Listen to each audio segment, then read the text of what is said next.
And now it's my great pleasure to welcome Professor Thomas Krauss to the stage to officially launch the Science and Technology Network and to explain a little more about technologies for the future at York. Yes, so my name is Thomas Krauss. I feel a bit more like Hannibal Lecter with that thing on my head, but I'll manage. So I'm a physicist, and in fact I'm a photonicist. So my research interest is in controlling light with nanostructures, like the thing around my neck. Those are gratings. They control light as a function of angle and wavelength. That's why I see different colors. So there you go. But I'm not going to tell you about my research in particular. I want to tell you about research at York, how we organize research in different research themes, and then also explore my own theme, technologies for the future. So, a couple of years ago, we took the decision to arrange our research in 7 themes, and that was a long and involved exercise to really bring together all the strengths and try to think, well, where do they fit together in a logical way? Now, when you first look at these themes, so it's creativity, environmental sustainability, health, well-being, culture, justice, it seems a bit woolly. So personally, I first saw this and I thought, gosh, you know, where is the energy crisis? Where is pollution? Where's food?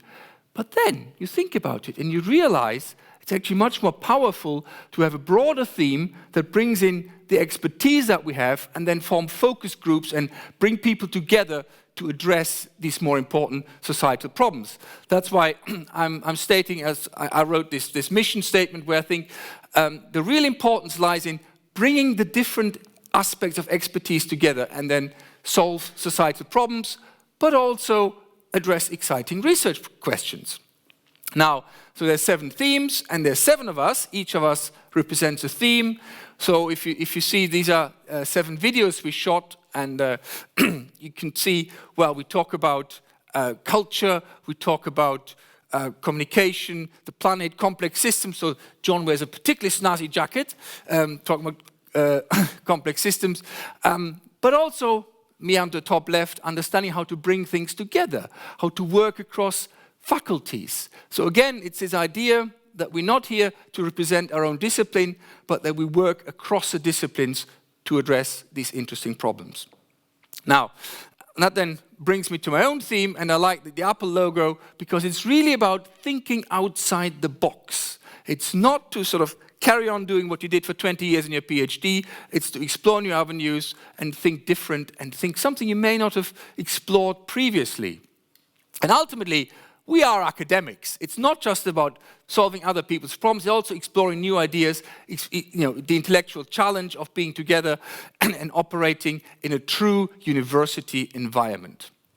So, and I titled this overview, Imagine Tomorrow's Technology Today, and again in this spirit of thinking outside the box, thinking 10, 20 years ahead. Right, I've got a few examples and I want to go through this with you. Now, internet communications, we all know, Moore's law, the data traffic grows by a factor 2 in 18 months, and it's a growing problem. It's ever more difficult to get all the data down the fiber, to have the compute power and do all these things. Now, many people work on this around the world, and it's a very important problem, but that's not what we're doing. We think outside the box, and I'm inspired by Philip Pullman. You may have read it yourself, you may have read it to your children. Philip Pullman talks about the lodestone resonator. That's an interesting device. A lodestone is actually a piece of magnetite, and when the Chevalier Tialis, who is the spy in the story, he talks to his master with this lodestone resonator, and when he plays on the lodestone, he actually moves charge in a magnetic field. A lodestone is a piece of magnetite, and that gives electromagnetic waves. So it's actually, there's some truth in there. But the clever bit is the lodestone resonator is entangled. It's an entangled pair. And if you know anything about quantum mechanics, then you know an entangled pair, what happens to one side of the pair will immediately happen to the other. So there's no speed of light involved, it's immediate, absolutely immediate. That is also true, not quite in the way that Philip Pullman describes it, but the idea is there. And at York, we're exploring this as part of the Quantum Hub, where people really start to think, well, how can I use entanglement for communication? And in this case, how can I make communication more secure? How can I make it faster? And all these things. So really thinking outside the box to solve a very important problem. Next problem, energy. No, energy. If the lights go off, then we have to go home, right? So energy is one of the most important problems facing mankind, without argument. Now, again, this is a power station, and we just heard about Hinkley B being built, one of the biggest projects in the UK, and it's done by nuclear fission. And a bit of physics here. So how does nuclear fission work? You take a piece of uranium, you shoot a neutron at it, and it splits into krypton and barium, or other pairs. And you see, you start on the right, and then the fragments are further on the left, and you basically move up this energy curve, and you gain the difference in energy. That's the energy that's released. And the curve looks quite flat, but still, that disk of uranium this guy's holding in his hand, say it's 100 grams, you can boil a million kettles with 1 gram of uranium using that process. So if that's 100 grams, that's 100 million kettle boils in this guy's hand. So it's a tremendous source of energy, and that's why we use it. However, if you look on the left-hand side of the curve, you see helium, hydrogen, and there, if you do something, if you fuse these elements together, so if you go the other way, then you get much more energy. So actually, it's much cleverer to go the other way, to fuse things together than split them apart. And that's exactly what the sun does. That's why the sun generates so much energy. Well, at York, we lead the York Plasma Institute, is a key player in nuclear fusion and works with the Column Centre in Oxfordshire. So nuclear fusion is a big theme at York, and again, it's about thinking outside the box, thinking of a different way of generating all this energy that we need to provide. Next, here. I'm sure you watched this when you were a child. Spock and Kirk, they had this wonderful thing called a tricorder. Now, this tricorder, it could tell you whether there was an alien or what the alien's nature was, whether you had some disease, whether some illness or incurable or whatever. It was a true health state, whatever reader. So the tricorder tells you everything.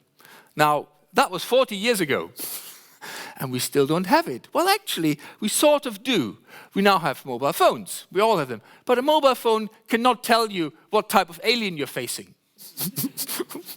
You may not want to, but anyway, well, it tells you lots of things, but it really can't do that much yet. Now, at York, we lead the Digital Creativity Hub, so that goes towards the tricorder a little bit, which is a collaboration with worth about £18 million, supported by 80 companies, where we explore digital technology, which then goes into your mobile phone. It's about gaming and all these other things.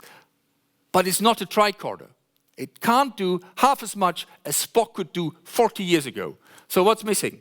Well, this is a plug from my own research. So you need far better sensors that can tell you about biological matters. And this is something we're doing in my lab, where we're developing tiny photonic sensors that hopefully can tell you what disease you have just in a matter of minutes or seconds, rather than having to send samples to the lab. So if we could build this into a mobile phone, then we get much closer to the tricorder. And on the same vein, work with people in biology and in chemistry to build these things, because it's a true interdisciplinary problem where, again, the point being you have to bring people from different disciplines together. And one example here is work from Wille Freeman in biology. He's doing antimicrobial resistance with viruses called phages. Now, whenever you learned minus and minus is plus in maths, and it didn't make sense, well, it's the same thing here. So he's trying to tackle bacteria with viruses. Now, both of those are not good for you. But if you put them together, they can kill each other rather than kill you. So that's an interesting idea. Again, thinking outside the box. So if we can imagine bringing all this technology together, then maybe one day we can actually buy a tricorder that really works. Not just that has a little stupid tape playing in its back. So, nice thought. So I think it's very nice to be inspired by those sort of technologies and the possibilities that, you know, we can't yet have. Anyway, so those were 3 examples of looking forward. We can also look back. This is an example of the Borthwick Archives, which is one of the biggest collections in the UK of old scrolls. Now, this is all this is on animal skins. This is parchment. You may have heard about parchment in Harry Potter. Now, parchment is animal skin. So that's what they used to write on. And these are then the records of the church, of the guilds, whatever. And they accurately describe the sort of things that happened in the Middle Ages. Now, why do we care? Well, actually, we can read these scrolls, and that's what art historians do, and historians, but there's so much more information contained in these scrolls. For example, you can do a DNA test of these scrolls and then find out what herd of sheep gave its skin to that particular parchment. So then you can learn about herd movements, you can learn about famine, where the sheep, did you have enough sheep or did you have to use cows or whatever. So you can find out a huge amount of information by carefully analyzing these sort of scrolls with modern technology. And I like the following slide just to really bring this contrast between old and new to life. And my next slide shows Kate Giles, who is the director of the Humanities Research Center. Now, these are people who only ever look at books. And you can see how Kate loves looking at a bit of technology. So I think this is great. It's really nice. I ran an event where I brought people from humanities and physicists together to think about these problems of how to extract more information out of these old artifacts. And there we took them to a physics lab, and it was wonderful. It was really exciting. So we hope to do more in this part.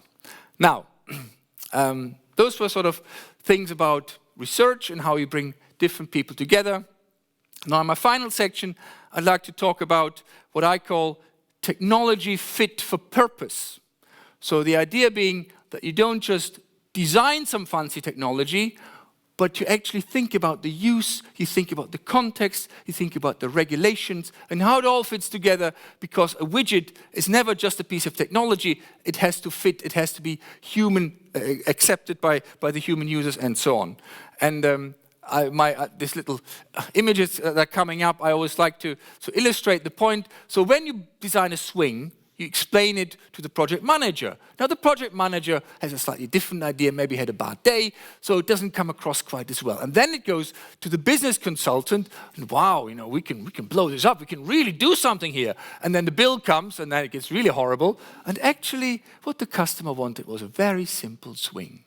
So it's very important to think about a problem holistically, and that's what I mean with technology fit for purpose. And to quote our Chancellor, this applies particularly in the NHS, where a lot of decisions are being made and they have to be made on a human interaction basis. So it's not just about bringing in some new technology and we'll fix it all. It's really about the human interaction. So many of the problems, and I don't like the 90% figure. As a technology guy, I think that figure is smaller. But anyway, the point is there. We can't just design technology in isolation. We have to design technology fit for purpose. And that's why we also talk to people like in sociology. We have the SATSU at York. Sociology is the #1 research department in the country. So SATSU is a Science and Technology Studies unit. So we talk to these people to really understand, well, what would be the human acceptance? What would be the regulatory framework? How can we make technology more acceptable and more useful to the human user?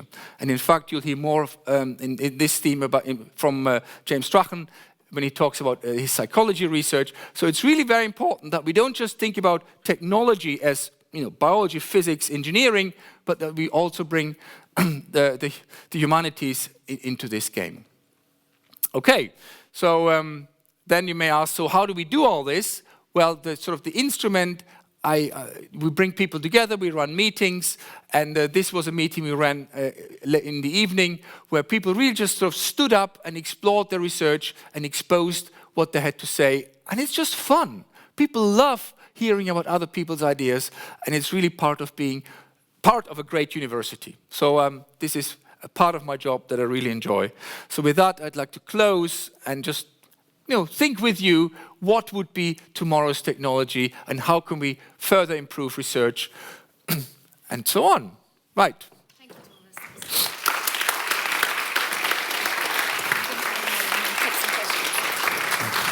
So Thomas Thomas has kindly agreed to take questions from the floor, and it's my job to manage time because I expect we might be here for some time. No. So inspiring is your research and the way that you articulate the research going on at the university.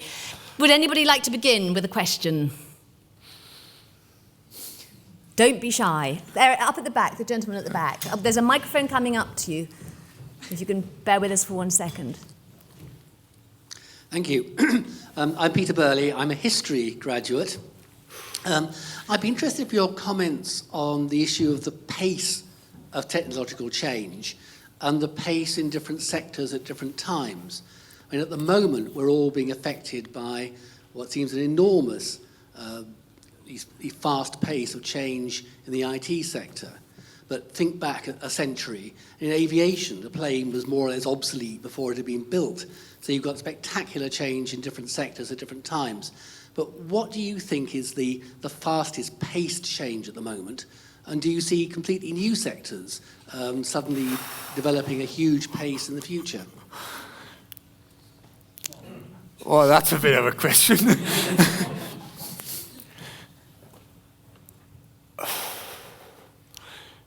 What do I see as? Well, I mean, to pick one, I think the human genome and how much information we can now extract that 10 years ago was just unthinkable.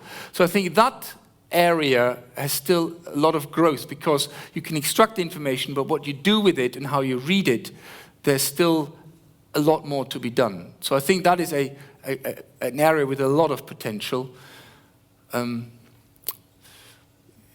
Yeah, but communication and digital technology, some people say it's only just started. I find that difficult to imagine.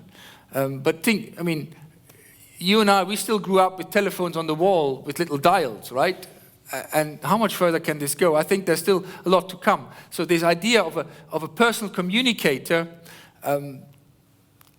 that is still, science fiction today, but that may happen sooner than you think. So yeah, those are my two bets. Genetics, sort of medical screening, and communication. Excellent, thank you. Do we have any more questions? Lady in front, Laurie. Hi, I'm Laurie Forcier. I'm a graduate in the Women's Studies and Political Science departments. There was a joint degree in the past. And I just wanted to hear a little bit more about the work that you're doing, and you were talking about the nanophotonic biosensor. So what can it do so far? Well, the whole point is what we're trying to do, we're trying to take a technology that's already out there in a medical lab, which costs you £100,000, and turn it into something you can make for £10. In fact, this morning I spent at a sensors company out in the southwest of London who are doing similar things, and together we're now trying to really advance the miniaturization of this technology. So the key winner here is to miniaturize and thereby make it accessible to a mobile phone. That's the key driver. So what else can I say? That's the motivation. How do we do it? Well, we're using light to interrogate biological events, and we're learning ever better how to do this. It really starts with a grating. And you use miniaturization, you use advances in semiconductor technology, and together with the biology expertise, that's what you do. Excellent, thank you. I think we had a question up here somewhere, the gentleman over on the end of the row. Okay. No, what we need for induction loops? The news that ITER in France will be delayed for another decade, has that changed the department's view of the technology and when it might actually become viable? No, absolutely not. I mean, I think fusion has such a huge potential. And yes, it's been the technology for the future for the last 50 years almost.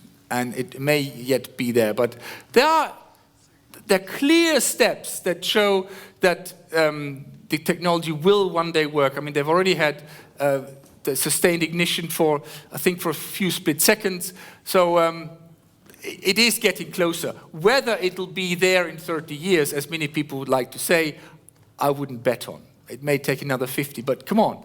The coal and the oil will run out, and renewables are one answer, but we need something else. Gentleman at the front.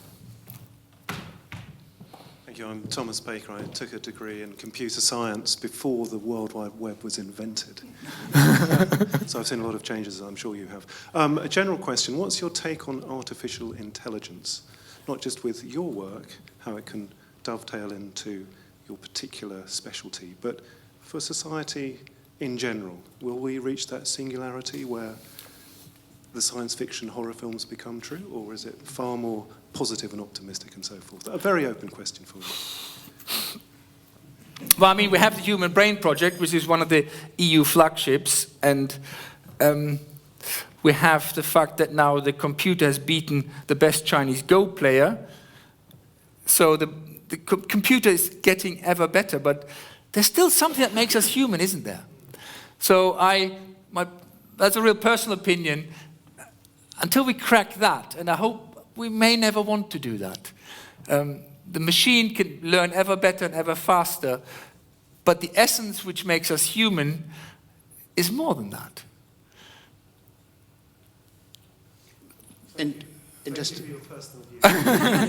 Interesting. My question follows on from that. Alistair Sykes from Economics Langwith 2000. It might be relating to psychology as well and physics. We've evolved as human beings for a long time since writing on parchment and drawing on cave walls to a point where now we're discussing nuclear fission and looking at a nano area of the world. At what point does the brain tap out and say, I can't do any more? Is there a point whereby the brain can physically not develop any new ideas, in your view? Or is that something that the brain is limitless in its capabilities of being able to develop mankind? I think the frontal cortex is such an amazing machine, I shouldn't call it a machine, that it's unique, that's unique, that sets it apart from a machine, and I find it difficult to believe that there's a hard limit. However, we can't just go on forever, like getting faster and having more things. There has to be a saturation point somewhere. So I take your point that it's not obvious we're going to continue at this pace and get ever faster. But I don't really know. No. I should say that if anybody doesn't believe anything Professor Krauss says, we do have colleagues from psychology, chemistry, and physics indeed to back up. Any more questions? Yes, gentleman at the back, if you want to hang on for a sec for the microphone. Thank you. I was a biology graduate. Just interested, you were talking about collaboration, getting people to work together. And as a scientist, I could hear that all the time. It's about, we've got to get people to work together and this and that, and people aren't speaking to each other enough. It's maybe a bit of an unfair question, but what is it finally going to take to get people to actually do what you're talking about? Because... Oh, that's an easy question. I mean, no, you must make it interesting.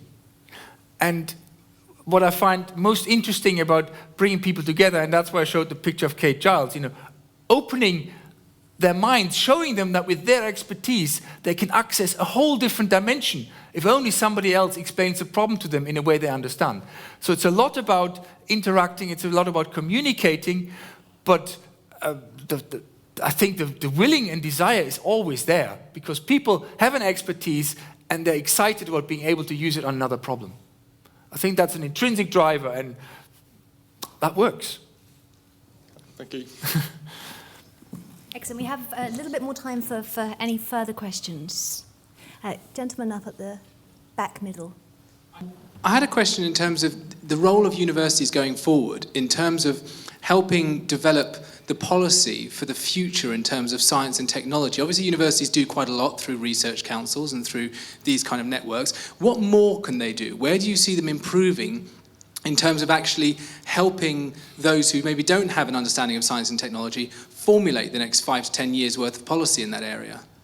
Policy. Well,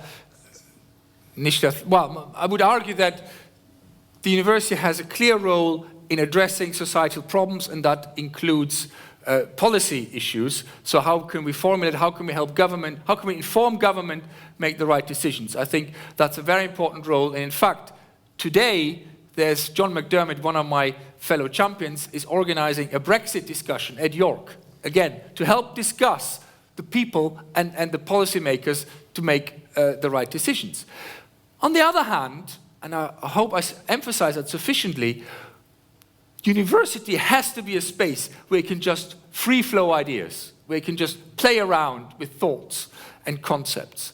And that we must not forget. And I think that's equally important, because out of that then comes the policy and the practical solutions in the next 20 years. Does that answer your question?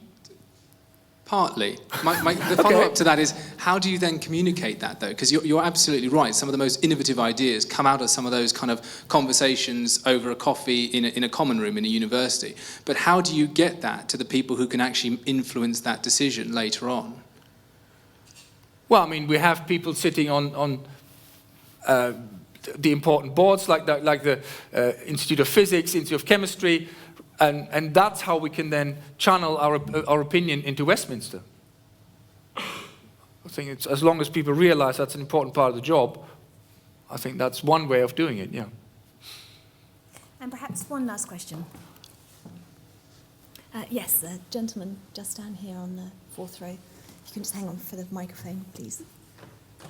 Just to make a plug for the professional networks, that's another opportunity in which to try and influence people. And please do consider joining the Science and Technology Network after tonight, where we'll enjoy more debate and discussion of this kind. Yes, sir. My experience when you bring a lot of bright people together is that you have a whole generation of ideas that how in your role, how do you bring these things together and focus? You talked about human behavior, and that's one thing that we used to experience in industry quite a lot, that you had, it was very exciting at the forming and the storming and the norming, but the ultimate aim was performing, getting actual results out. So how do you blend those two things together to bring a focus amongst such diverse groups? Well, there is always the focus provided by the funder. So ultimately, we need money to do research. So part of the motivation of bringing people together is then to form networks and to form collaborations where you can then bid for research funding. So that carrot definitely hangs there, and that's one of the reasons, one way to get people excited and tackle a particular topic. Yeah. Excellent. Well, thank you. I'm sure you'll be taking more questions over drinks Sure. in a few moments' time downstairs. But for now, thank you very much indeed, Professor Krauss.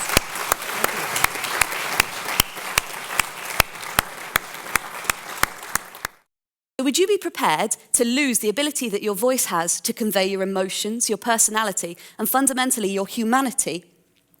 Or would you prefer that there was a way of getting your own voice back? In my PhD, I'm looking at a way of doing just that.